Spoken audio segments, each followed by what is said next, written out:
Tonight's episode of the 31st Lap Podcast is brought to you by DirtTrackDigest.com. If it's on dirt, it's on Dirt Track Digest. This is the 31st Lap Podcast, recorded live in the studios of FingerLakes1.com in downtown Seneca Falls, New York. And now, your hosts, Chris Marquardt. Good afternoon, good evening, and welcome to the 31st Lap Podcast, episode number 249. On deck this evening, we're going to be talking a little bit with Ben Karlsen as he gets ready to trek south for the 602 Crate Nationals. Some news came out from Dirt Car, kind of reaffirming some of the stuff that we already knew this week, talking a little bit about who isn't going to follow the tour. A lot of it we already knew. Mike Mahaney, Matt Williamson, both on that list, and Billy Decker inking officially, I guess, is the way to say it. And, of course, it was all used as a tease to look ahead to the Dirt Car Nationals coming up at Volusia Speedway Park in about 15 days or so when they all break south to go to Volusia. Our focus tonight is going to be instead on Lake City, Florida, where North Florida Speedway is hosting their first edition of the 602 Crate Nationals. They're going to be running on Hoosier tires down there. News of that event came out back in June. So folks up here have had a little bit of time to sort of plan and take a look at it. And it's one of the things we're going to be talking with Ben with in a moment. Another quick note from Cornwall Motor Speedway. Cornwall's changing their qualifying process, getting rid of that typical handicapping system. And they're going to be going to a draw format. So you're going to draw for your heat position. They're awarding points to the top 5 finishers in the heat, and they're going to start to feature heads up. And the last car in an eligible redraw position is going to be grabbing a button and determining a redraw format. All those cars up to that point will be inverted instead of redrawn individually. They're going to invert them, and then the rest of the field will fall in line. So kind of cool that they're changing things up.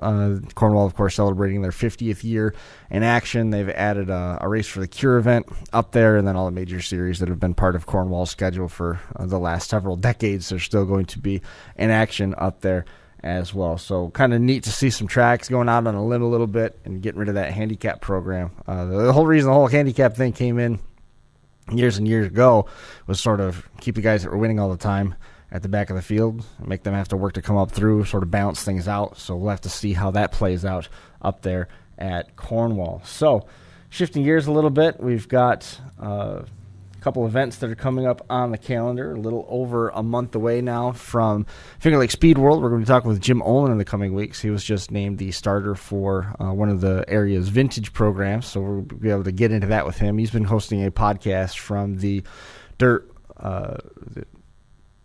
Northeast Dirt Motorsports Hall of Fame over in Weedsport on Wednesday nights via Facebook, and Face Stream, Face Cast, whatever you might want to call that. He's got a whole studio set up over there, so we'll be able to get into that with him on top of the events with Finger Lake Speed World, where we saw Eric Karlsen in center court last year. And Jim is working on that for move-in is planned on March. Well, that wasn't working at all. Move-in is planned on March the 1st. If weather is inclement, and they're going to move in earlier in the week, February 27th, 28th, if necessary. Then the event's going to run during regular mall hours, Saturday and Sunday, March 2nd and 3rd. And then after that will be the annual Motorsports Expo at the Center of Progress building. Jeremy Corcoran overseeing that up in Syracuse at the New York State Fairgrounds. So those are on the radar as well. But before we get to worrying about all that stuff, first we got to talk with Ben Karlsen about his trip down south. Ben, working a tough day out. Expected a little bit more work today with all the frozen water meters, but it sounds like everybody was able to adapt to the cold weather pretty well, and Ben had a light day. How are you? Good. How are you? We're doing just fine. Staying warmish up here on the 3rd floor of the North Park building, but it'll work. That's good. So all that's left to do is scale the car and then make that easy hop, skip, and a jump drive down to Lake City, Florida, huh? Yep, that's all we got. Just the next big part is just the drive, but we're going to be splitting that up within 2 days, so it shouldn't be too bad. So how did all this come about? I mean, and the big news isn't just going to Florida in February, which, of course, everybody's going to be insanely jealous of. You're working with a veteran support program that gets Canines for Warriors, and you're going to be getting some funding for them and running sponsorless on the trip down. Yeah, yep. What I wanted to do, and I might do it a few times this season, is run for charity. I just want to give back. I'm fortunate to be able to do what I do, and the people that help me. And going down there, I kind of wanted to see what charities were in the area, and that one stuck out the most to me. So we got in touch with them, and we set up a charity organization under my name, and we're going to hopefully raise some funds for them. Well, right off the top, you said everything right in terms of contacting the charity ahead of time and setting things up as a charitable organization ahead of time. Because a bunch of folks that have endeavored to do this, and they've gone so far as to even put logos on their cars, and then they get themselves in trouble because they didn't have the okay to do the licensing, they didn't have the ability to make the donation the way that they thought, and it just really unravels. Their heart was in a good place, but the legalese wasn't. And it sounds like you've gone through and made sure that all that stuff is going to fall the right way, and the funds are going to get where they're supposed to go pretty smoothly. Yes, you're exactly correct, because actually I didn't really know what was involved completely. I just sent out an email specifying what my intentions were. Right. I just thought it was easy as 1, 2, 3, send out an email and be good to go. But other than that, it actually is a little bit of a process, because you have to do not a background, but just make sure that you're doing it correctly, right, set up right, and they have to approve everything that you plan to do. And they even actually changed my my charity organization name to what they approved it to, rather than what and it was just a few words different. So I didn't realize, but we are approved and we're good to go. So. Right. Yeah, you get into all the nonsense. I think the numbers were 5043Bs and something like that, or 5013Cs. All the different lingo and jargon in terms of making sure the taxes go right. It can be a pain. A lot of folks just think, "Wow, I'm going to do something out of the goodness of my heart. How hard can it be?" And they get themselves in some hot water. So it's good that you did everything the right way and the up and up. And the program itself is really cool too. Matching up support animals to individuals that were injured overseas with traumatic injuries and coping with PTSD. Yeah, yep. That was a major, having military in my family, friends, and all of that. I thought that was pretty neat. And the second part I really liked about it was they actually rescue most of the dogs, and then they actually in turn train them with the new owners. So not only are they helping one way, they're actually helping the dogs out as well. Wow, that's awesome. That's very cool. I was looking through some of the photos that you had on Facebook, and there's not a whole lot of room inside the cockpit of a sportsman car, but in one of the demolition derby cars, I saw you had a yellow lab sitting there on the front seat with you, looking like you had a co-pilot. Yep. He's been around with it, and then I figured he'd be a pretty good role model for the advertisement for the Canines for Warriors. So we put that up the other night, and he seemed to be okay with that. Right. That's outstanding. So you guys make the decision to go to Florida to take part in this event. The event's going to be run on Hoosier Tires, and the scuttlebutt that you're hearing up here is a lot of folks that are making that trip are accustomed to the American racers. So that right out of the blocks gives you a major upper hand and almost guarantees the win, right? Yeah, 1% of that. I'm fortunate to be able to run the Hoosiers already and know that you got to spend a lot of time on the tires. Mm-hmm. I've talked to guys that run on American racers, and they don't seems to do as much prep work on their little softer treads, so they don't have to worry about them as much. So I'll just take that as a 1% advantage. Well, every little bit helps, I suppose. That's right. How about the track itself? I think if I remember right, it was a small track, like 3/8 of a mile, right? Yeah, 3/8 mile, and it's from what I've heard, it's very wide. So it's kind of tricky gear selection wise. I'm figuring out just because Wheat Sports a 3/8 mile. They call it. Dundee is supposedly a 3/8, but you talk to guys that run both, and the gears are from one end of the spectrum to the other. It seems so. I'm going to grab about every single thing I possibly can to throw it in the box. Well, the challenge is with those big wide tracks like that, even though it's a short overall distance of only 3/8 of a mile, is you're going to be on the momentum side of things. If it's wide and spacious like what you've got, like at Black Rock, it's such a momentum track, or at Outlaw Speedway, it's such a momentum track that you get in a rhythm, and the more laps you go, the faster you go, and you're able to gain time lap after lap because you're carrying more momentum and faster. Weedsport, you've got a little bit more of that stop and go, given how the track can slick off sometimes, and you've also got a little bit tighter turn radius.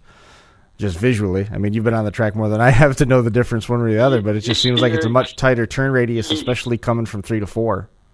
Yep, you're exactly right. Yeah, if you can, that's the biggest thing with our car is momentum. So, like, if you put a little higher gear in, like you say, if you can keep the momentum up, that's perfect. But like at Weedsport, you got to run a gear to where you can have the pull off and then the slow down and make sure you got good acceleration too. Have you got to run a chip in this event? Yeah, it's a 6,000 chip. I believe they're going by the dirt rules, but they're not enforcing them like that. They're just basing them off the dirt rules, so it kind of keeps everything simple. Sure. Well, I mean, if you've got an established rule book, and that you can go forth with that blessing, and everybody's already accustomed to that, and you've got individuals down there on site that can inspect those cars under those parameters, it certainly does make it easier than trying to make a particular adjustment. Given the size of the track and knowing what chip they're letting you use, does that help dial in that gear choice at all? Yeah, it kind of narrows it down a little bit, but not racing down there and seeing the track. It's going to be Thursday night's practice is going to be very interesting because it's going to be so unaccustomed to a lot of us that we're probably going to be trying all different things just to figure out what works best. Now, you're leaving to get down there to North Florida on Tuesday, right? Yeah, so we're going to head out of here. The crew chief and I are going to leave Tuesday morning, and we're going to head down to Charlotte first and stay there at a friend's overnight. And then Wednesday we're going to do a couple of NASCAR shops and tour the dirt track at Charlotte. Nice. And then we'll get up early Thursday and get down, finish off the trip. And the action down there at North Florida planned for the 7th, 8th, 9th, and 10th. Friday the 8th is the 602s, 1,000 to win, plus non-qualifiers race. The late models are on deck. Saturday the 9th, 602s, 1,200 to win. Sunday the 10th, 602s, 2,000 to win, 150 to start there. All the information is available on NorthFloridaSpeedway.com.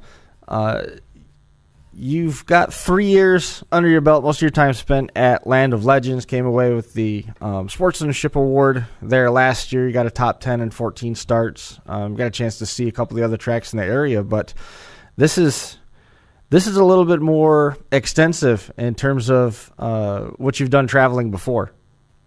Yeah, yes, it's very, very different. I've probably only raced with probably 3 or 4 of these guys that I've recognized. The caliber guys going down, I've noticed, are no slouches, which if you want to learn, I guess you're going to race with the good ones. And I'm not saying race with the guys up here are good, but it'd be interesting to see like track champions from down in Delaware or, Pennsylvania and racing with them to see what the driving is. It could be very, very different, Right. They've got a busy winter schedule down there as well. You're running on the 8th, 9th, and 10th. The 7th is reserved as a practice session. Did you guys bring anything in terms of a notebook for the setup just by looking at it? Do you want to have the car set up more towards like what you see at a momentum track like Outlaw? Have you got multiple different yeah. What are you leaving with in terms of, I guess, what are you leaving with in terms of your base setup and your expectations going into that practice session Thursday? What we'll do is we'll put medium stagger in the car, adjust it, put normal setup of shocks on it, standard set. Go with about the same setup, kind of base it off of Weedsport, just a touch, I would say. And then just do tiny little tweaks from there, just because not knowing if there'll be a cushion or if it's just flat across, that plays a whole nother effect in it as well. What do you prefer, dry slick or heavy? I've been told and I've learned is anybody can be fast on, tacky. I do like driving on tacky because I like running the cushion. Sure. Dry slick pulls out the driver and it gives everybody advantage, even if you have a big horse putting down. Mm-hmm. So either way, I like racing just because it's kind of cool how it changes it up. But if I had to pick a way, it'd probably be tacky. Yeah. looking at some of the photos and stuff, it looked black and shiny, at least late in the night. But who knows what that feels like when you actually get on it. You get some of those nights where the track will seal over, but it'll still shift around underneath your feet with the moisture underneath where it seals, and you can still get just as much grip running up on the top as you do on the bottom. You're exactly right there. I have a friend that lives down there that races at Canandaigua frequently, and he's been down there practicing, and it's not your typical southern clay track. Right. You're not having that red clay. It's not really abrasive, so that's what I was worried about was compounds going down, and we're just going to run the standard D300s, and he says it looks slick, but like you just pointed out, you'll have spots in the track where you can still, get a lot of bite, even though it looks pretty slick. The challenges of going so far from home to run 3 and 4 nights at a time. What are you bringing a separate? Are you cleaning out the shop and bringing 2 trailers down there? You loading it all into one? Yeah. I've been talking to my buddy and my dad. We're trying to figure out what to bring that we're not tripping over it, but we're more or less focusing on odds and ends that we wouldn't. You drive to Canandaigua. It's 15 minutes from my house. Right. If you have it a jam, you can send someone home real quick.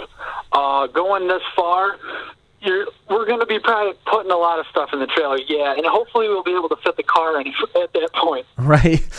Well, I mean, running at Land of Legends and not getting extensive travel time, looking at the tracks that are in our area, Weedsport, Outlaw, Land of Legends and stuff, what you need, the diverse litany of stuff that you might need probably isn't as extravagant as if you're also adding into your repertoire some of the bigger tracks, some of the stuff that's further east, further west. You're not going to need as much diversity. And I know it's nice with dirt car having things, basically telling you what you can and can't, so you don't have a huge expenditure in terms of variety. But you're going down to this new facility. You're going to need to have as much stuff as at your disposal as possible. Yep, you're exactly right. And like a lot of the trucks around here will have a parts trailer or whatnot, but down there, our cars aren't even in existence down there, so parts aren't, like, you can't run over. The only saving grace, I think, of the whole deal is there's going to be hopefully a decent amount of cars where everybody will at least have a part if you need to run over and ask, because if they don't, you're kind of out of luck. You buying tires down there? I'll end up buying some for probably the later races. I got some pretty fresh ones right now, but with that many nights of racing, we'll definitely wear some rears. The description of the cars on the website is the 602 Sportsman center seat modifieds. It's just such a different world down there. You talk about modifieds in Florida, and everybody sort of defaults to the IMCA style, UMP style modified that's common out in the Midwest. And even the ones out there aren't nearly what we have here in the places where they'll still run. Out here, we're on those narrow tires, and out west they get bigger motors, they get wider tires. They're a little bit closer to being a race car versus a street car tire with a modified body on it.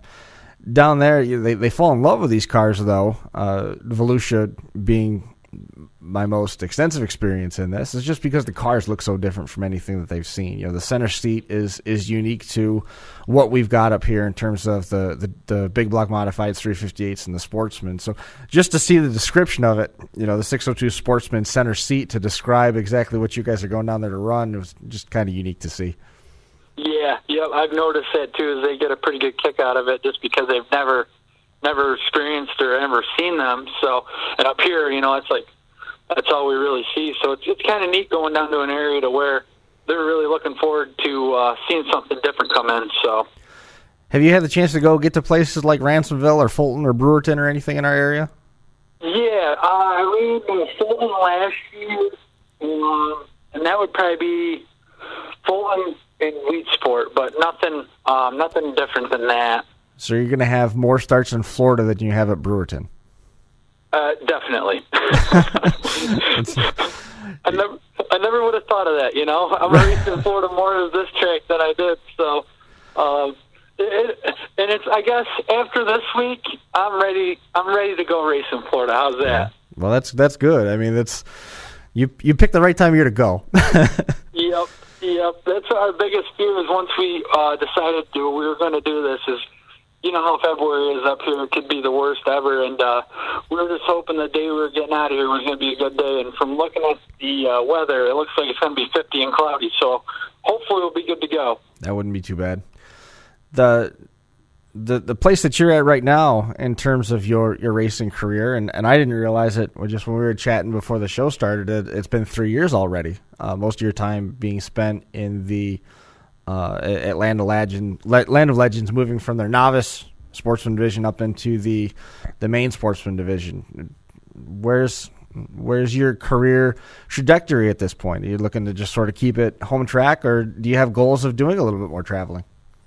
Yeah, I just love I did some traveling 2 years ago, and it was nice, but getting home late and everything, especially with the way Land of Legends is run now, it's like you cannot beat a track on a Saturday night there, and they take care of us really well, and it's only 15 minutes from the house, so I can be home by, 10 o'clock at night, and watching TV, and I don't have to worry about a couple-hour drive home. But this year we plan to kind of extend out. I want to run down to Dundee with the Hoosiers. They just accepted down there, so I'm interested in that.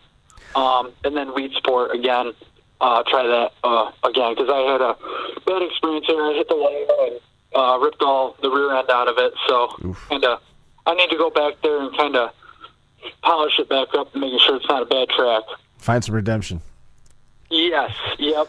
It's like I'm kind of that way with Utica Rome too, because 2 years ago I destroyed my car in a backstretch there, so not too keen on that track either. Right. How'd you get into racing as a whole?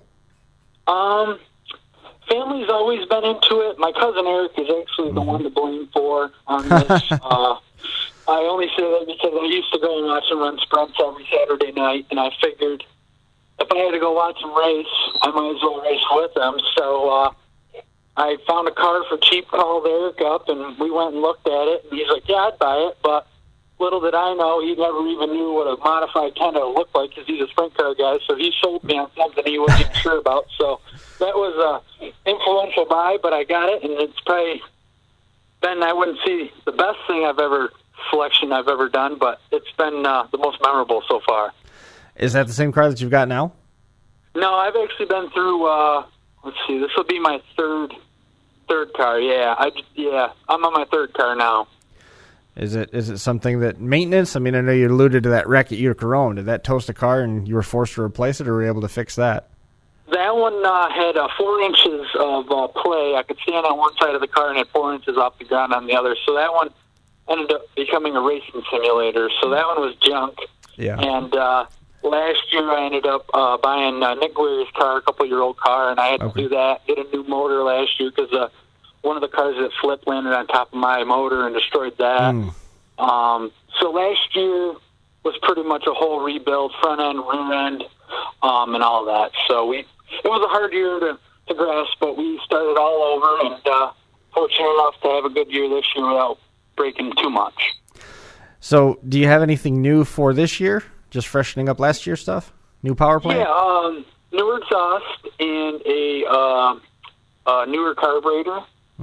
Which I've noticed has made huge differences already just by the fuel feeding to it. I had an older carb that I had rebuilt, but I was a little outdated on it. But other than that, we stuck with majority of the same, but we upgraded a few things like that, which hopefully will be very beneficial to us.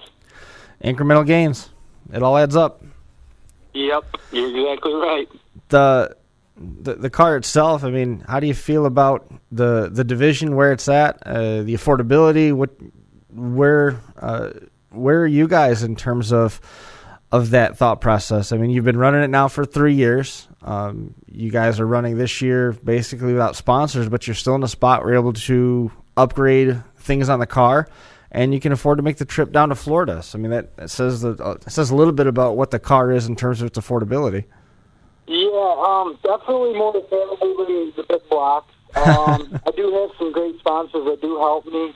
We try to do most of everything out of pocket, which the sport I've even noticed over the last 3-4 years is it's expensive. And I mean, racing in general is expensive, and we try to do everything we can. So, your average day wreck will when you break something on a race car, it's not a few dollars, it's a few $100s at the least. And it can add up, especially when you spent most of the money in the pre-season getting the car built, and then after that you're freewheeling on your own wallet. And it can be hard. It can be really hard at times, and sometimes you just got to take the good with the bad, and if you have to sit out a weekend to be able to afford to race 2 weekends away, then I guess that's what you got to do. So we've made do, and I've had very good luck with some sponsorship help, and we try to keep everything on check every week and checking over stuff so we know we're going out there 100%. You doing any derby stuff this year? No, my wife put me kaput on that. I actually, and the doctor did too. After my Utica Rome wreck, I've had 3 severe concussions, so they say if I maybe knock my head one more time, it could be real bad. So I'm trying to prevent that in every single way, even though I hop in a race car every week. Right. But Derby seems to lead me in that direction more, ending up in the doctor's office. Yeah, well, it's organized car accidents do that. Yeah, I miss it dearly, though, I'll tell you that. Is there any place else that you want to get the chance to turn laps that you haven't had the opportunity to go to that you might be able to check off the list this year? Let's see. I do want to try Brewerton. I've heard that's a little tricky track, but looks fun. Other than that, I really want to go back and just get comfortable at Weedsport. I love that facility, and I want to. It is a hard track, it really is, but I just want to say I ran good there, Sure. But what about the future plans? Looking a little bit more long term. Is the Sportsman where you're going to stay? Do you have any aspirations to move up in a big block or potentially into a 305 Sprint or a 360 Sprint car? I guess if I had to go for the future, I'll definitely stick with the Sportsman just because it's something I'm comfortable with. Future down the road racing will probably come up to an end. However, my cousin Anthony races sprints. He has like 4 or 5 sprint cars, so I'm pretty sure if I threw him a couple bucks and said, "Can I rent this for tonight?" he'd probably laugh and be like, "Just take it." So we're going to go over to Paradise a few nights this summer, and we're going to switch rides. And he's putting another sprint car together for for just in case purposes. But he's hinted a few times that I might be able to sneak in that. So he's got now we're talking about Eric, who's the sprint car guru of the family, your cousin. He's got a bunch of cars now. So he's got a 305 and a 360. Yeah, so he's got 2 305s. I think he's got 3 full roll wheels and then a couple of frames, but he has a 360 and then 2 305 rides ready to go. So he's better off than me, but I can always resort to him for if I ever wanted to try a sprint car out, that's for sure. You know how he talked you into getting that chassis he didn't know anything about? Yeah. You should work on him to get a 410 motor. I probably could. And maybe I'll have to take him out one night and just kind of give him some courage, and then we'll make a bad decision together again and see where that goes. It'd be better to have him spend his money than yours. I definitely agree with you there. He hasn't been in the Sportsman, right? He hasn't ever driven that. He's always been in the sprint car. Yeah, never drove in a Sportsman. They call them boats, and they kind of are boats. And he wouldn't realize what, and he even said it is the first feeling you ever get in a Sportsman is it feels like you're going to flip over because it rocks over so much. Right. And with the sprint car, it holds down the left front so they can sail through the corners, and it holds them down a little bit. So I'd really like to see his face the first time he really sets it down hard, and then see how he likes it from there. Well, it's going to be a different world for him. I mean, everything happens so much slower in the full body cars versus in a sprint car, and it is a much different world. You got to drive it much different than what you're doing in the sprint, especially in the Sportsman car. Yes. Yep. Awesome. So you're planning on leaving on Tuesday again, Ben Karlsen, working with Canines for Warriors at the 602 Sportsman Center Seat Winter Nationals, February 7th, 8th, 9th, and 10th, leaving on Tuesday down at North Florida Speedway in Lake City. Awesome to have this coming around and to have you on the show for a few minutes. Is there anybody that you wanted to make mention of that's helped make this possible? You said that you and your crew chief are leaving here. picking up 2 more people in Charlotte and heading down to Florida, and then Eric is going to be flying in with the rest of the family a little bit closer to the race dates? Yeah, yep. So the crew chief and I are going to leave Tuesday, pick up 2 more friends in Charlotte, and then 4 of them, my dad, my brother, uncle, and Eric will be flying down on the Thursday. So they'll be there right before practice. Gotcha. Cool. Yep. That's awesome. Any other sponsors or anybody that you want to make a mention of? Yeah, if I can throw some out. And it was my decision to run sponsorless for this race just because I kind of wanted just to donate, some of the earnings to them so I didn't have to worry about, just kind of messing everything up. So, but the ones that do help me, and they still have helped me even through this race, is Karlsen Surveying, New Companion Papering, WLD Construction out of Phelps, AKS Farm Equipment, Baldwin Heating and Cooling, and a big shout-out to some of the local racers that I drive against, Doug Smith, Nick Weary, Bruce Whitley's help. My dad's been a saint getting this car done. My crew chief, Aaron, he's been there in and out every day trying to figure out what's going on. And mostly important, my wife, she's letting me go down. And, it's my 30th birthday on Monday, so it'll be good. Have a good birthday celebration, and she's letting me do a guy's trip, so that's even better. And my brother, he's always supported me since day one, and my parents, my mom and sister, they're always asking how everything's going. So without them, it wouldn't be possible. I'll tell you that, having help on these cars is major, so it works out. Awesome. Well, it is definitely good to keep your wife happy. It'll certainly make racing a whole lot easier. That's right. She's a big horse girl, so I ride. I do the race car thing, so we have our both little hobbies, and they're not cheap, so it works. Awesome.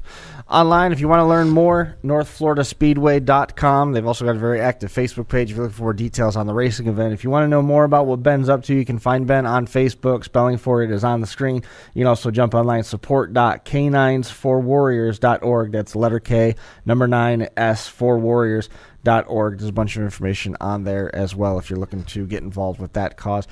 Ben, man, I appreciate you coming on the show and hanging out with us for a little while. Yeah, thank you so much for having me. It really means a lot. I appreciate it. Absolutely, and I wish you the best of luck down there. Travel safe. Thank you so much. You bet. We'll see you later. Yep, bye-bye. There goes Ben Karlsen, getting ready to head south for the 602 Center Seat Modifieds. We call them sportsmen up here. The 602 Sportsman Winter Nationals at North Florida Speedway in Lake City, Florida. That's going to do it for us here tonight. We appreciate everybody tuning in and hanging out with us for a little while. We'll be back again in 2 weeks. Next week is going to be Final Round is back. We shuffled the schedule a little bit with Final Round and 31st Lap, given that Jason Oldfield, co-host of Final Round, is up in Minnesota right now, in Minneapolis, freezing, I'm sure.